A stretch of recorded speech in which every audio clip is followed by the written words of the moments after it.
C'était le 13 novembre, vers 19h40. Mohamed fume une cigarette devant ce restaurant, quand soudain, une voiture noire attire son attention. Elle essayait de se garer, mais avec difficulté.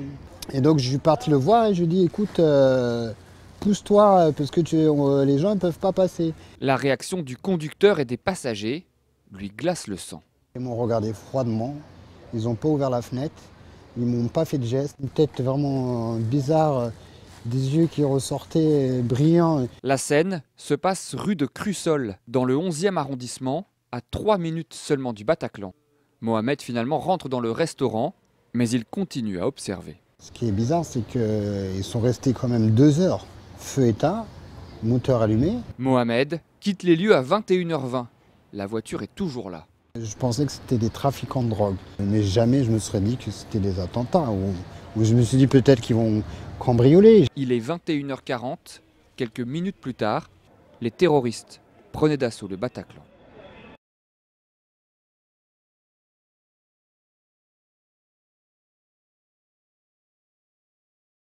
Je suis parti le voir et je lui ai dit, écoute, pousse-toi, parce que les gens ne peuvent pas passer.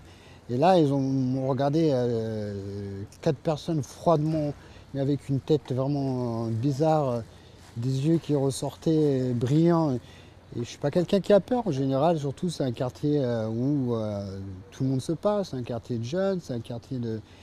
Et là, j'ai trouvé ça bizarre qu'ils ne baissent pas la fenêtre, personne ne descend.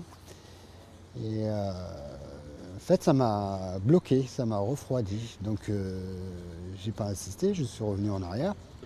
Je suis resté à peu près 2 heures au restaurant. J'allais rester plus, mais comme je voyais que ça se voyait, c'était des bandits. Moi, je pensais que c'était des trafiquants de drogue parce que voiture noire avec, je veux dire, 4 dégaines. J'étais habillé. C'était pas habillé classe, c'était une belle voiture, mais avec des gens qui sont habillés comme la racaille, quoi. Mais c'était habillé comment?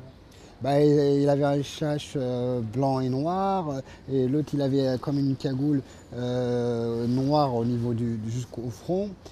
L'autre il avait un blouson kaki, mais ils étaient comme bloqués, donc du coup il avait du mal à tourner le volant. Il prenait le volant par le dessous. Il prenait pas le volant par le dessus en fait. Moi, je suis conducteur, donc toutes ces choses-là, je les vois en fait. Je voulais pas m'en mêler au début et après j'ai un ami qui m'a appelé, qui m'a dit qu'il y a une bombe qui a explosé à Saint-Denis et je sais pas, j'ai appelé tout de suite la police pour le dire. Mais le problème, c'est que la police, elle est passée 2 fois dans cette rue. Ben, elle n'a rien fait, elle les a pas contrôlés.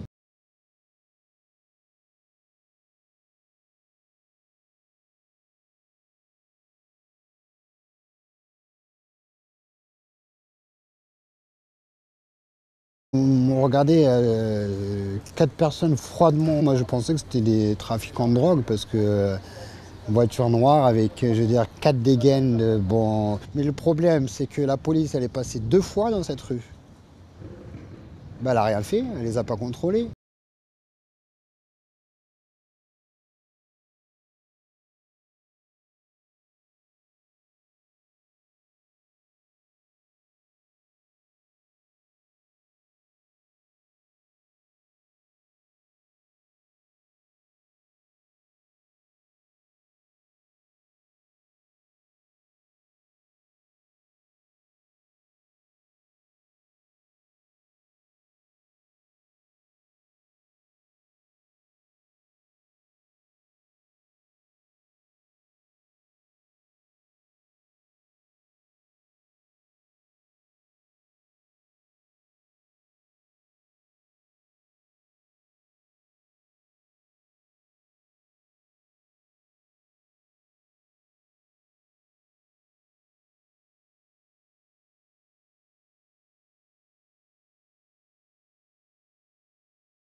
Je souhaite ce soir, alors que Jawad Bendaoud a été déféré aujourd'hui à l'issue de 6 jours de garde à vue, vous faire un point sur l'enquête de flagrance conduite pendant 11 jours sous la direction de la section antiterroriste du parquet par des enquêteurs de la sous-direction de l'antiterrorisme de la section antiterroriste de la police judiciaire de Paris et de la Direction générale de la sécurité intérieure. Et ce sont en tout 5339 procès-verbaux qui ont été dressés en 11 jours d'enquête. Je cite ces données chiffrées car elles sont révélatrices du travail colossal qui a été fourni par les enquêteurs et par l'ensemble des magistrats du parquet. Le commando ensuite, deuxième commando qui est le commando du Bataclan, logé à Alfortville, parti de cet hébergement à 19h40 à bord du véhicule Polo, composé d'Ismaël Mostefaï, Sami Amimour et d'un troisième individu décédé et toujours non identifié à l'heure où je vous parle.